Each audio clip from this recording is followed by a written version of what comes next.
before Larry Nassar was infamous. Oh no. Larry, you do realize now that we, this group of women you so heartlessly abused over such a long period of time, are now a force, and you are nothing. Before Larry Nassar got sentenced to 175 years in prison for sexual abuse, which actually became the biggest sexual abuse scandal in sports history, he was listed as a co-author in books about the treatment of injuries, became the father of 2 daughters and a son, and was the national team sports medicine doctor for USA Gymnastics.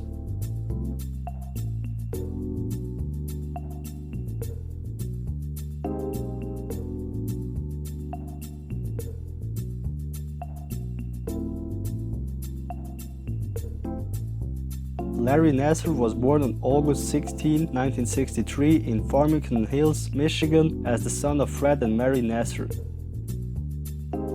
In 1978, Larry Nassar began working as a student athletic trainer with the women's gymnastics team at North Farmington High School in suburban Detroit. He had received the assignment on the recommendation of his older brother Mike, who was an athletic trainer at the school. Because of his work with the team, Larry received a varsity high school letter in women's artistic gymnastics when he graduated from high school in 1981.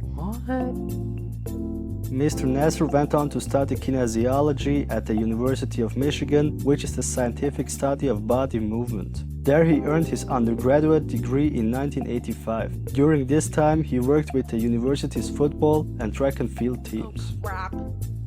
In 1986, Nassar began working as an athletic trainer for the USA Gymnastics national team. He graduated from the College of Osteopathic Medicine at Michigan State University in 1993 as a doctor of osteopathic medicine. Larry went on to complete his residency training in family practice at St. Lawrence Hospital.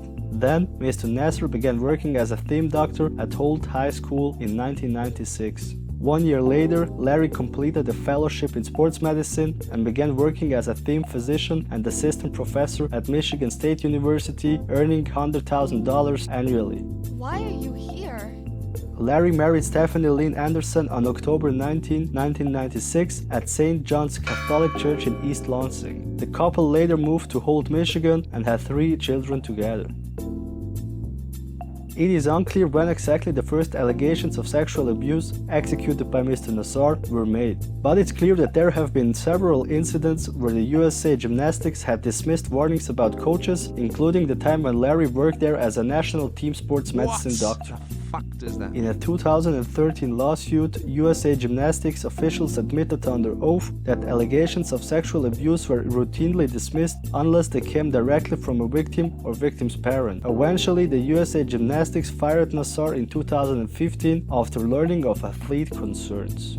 He also ran a clinic and a gymnastics club at Michigan State University, where he was a faculty member. The university said that it first received a complaint against Nassar in 2014. But an investigation into the complaint found no violation of policy, and Nassar was allowed to continue treating patients under certain agreed-upon restrictions. No!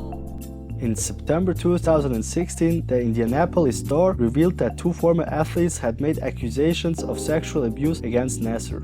Following those criminal complaints, Michigan State University reassigned Nassar from his clinical and teaching duties and fired him later that month. Since the first public statements were made, more than 250 women have accused Nassar of sexually assaulting them. Please stop! I'm scared. Olympic gold medalist Michaela Maroney, using the #MeToo hashtag on Twitter, said that Nassar repeatedly molested her, starting when she was just 13 years old and until she retired from the sport in 2016. Maroney filed a lawsuit against Nassar, Michigan State University, the United States Olympic Committee, and the USA Gymnastics. The lawsuit accused USA Gymnastics of covering up the sexual abuse by paying Maroney $1.25 million to sign a non-disclosure agreement. During a 60 Minutes interview, Ali Raisman, an other Olympic gold medalist, also stated that Nassar had sexually abused her. She also pointed out that the USA Gymnastics was closing their eyes for years. What the fuck, man?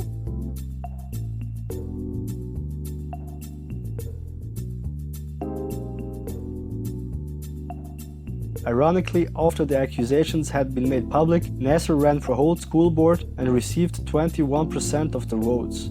Also, Larry initially denied the charges, claiming that he was performing legitimate medical procedures. Why won't you die? At the end of the year 2016, Olympic team Dr. Larry Nassar was arrested on charges of sex abuse and possession of child pornography. Larry was taken into custody by the FBI in Holt, Michigan, the place of his residence. By now, Mr. Nassar is named in hundreds of lawsuits filed by athletes who said that he sexually abused them under the pretense of providing medical treatment. You ignorant brat! On January 25, 2017, Larry Nassar's wife Stephanie filed for divorce and asked for custody of their 3 children. The divorce came after Mr. Nassar was charged with sexual assault of multiple patients. His ex-wife later received sole legal and physical custody of their 3 children. The 175 years judgment. Judge Rosemary Aquilina sentenced Mr. Larry Nassar to 175 years in prison, indirectly giving him a death warrant. Sir, I'm giving you 175 years, which is 2,100 months.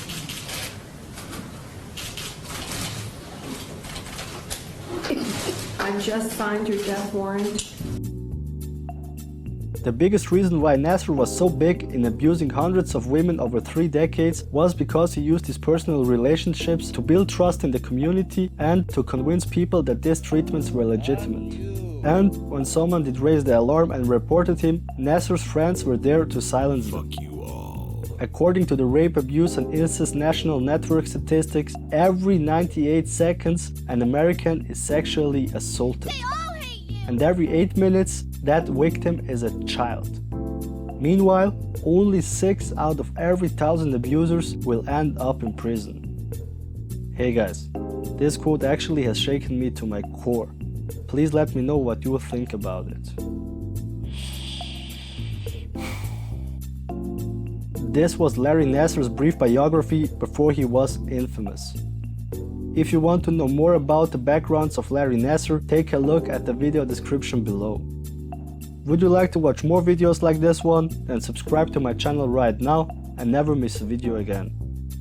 Best regards to all my BioTubers. See you in the next episode of The Biographer.